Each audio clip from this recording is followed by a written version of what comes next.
Let's talk about some other things. Coach Prime was on the $1 Million Worth of Game podcast, and he talked about the draft options Travis Hunter and his son Shedeur may have. So he made it clear that he'll have some say in where both of them are playing. He said, I know where I want them to go, so it's certain cities that ain't going to happen. It's going to be in Eli Manning. What do you think about Deion saying this?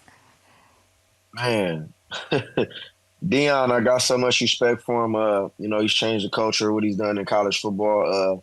I definitely understand it to a sense, but I mean, we still need to see a lot more from Shedeur. I'm a big fan of Shedeur, and I think, with him playing, in the Pac-12 last year was definitely like a big step for him. But this year coming up, we need to see a lot from him before he can lock in his top pick. So I don't know. I feel like Deion reached a little bit with this one. I mean, he does have a lot of relationship. He is a GOAT. He is a Hall of Fame, player, and I definitely feel like he has the insight to a lot of stuff that's going on in the NFL. Right. But it's kind of tough unless you are like, you know what I'm saying, that top pick guy. I mean, as far as Travis Hunter, he'll be a top pick, but I think it's a little different from a skill player to like a quarterback.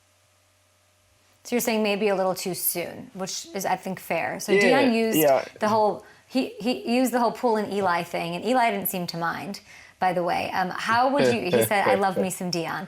How do you feel about this? Like, what if this trend becomes common among drafted players?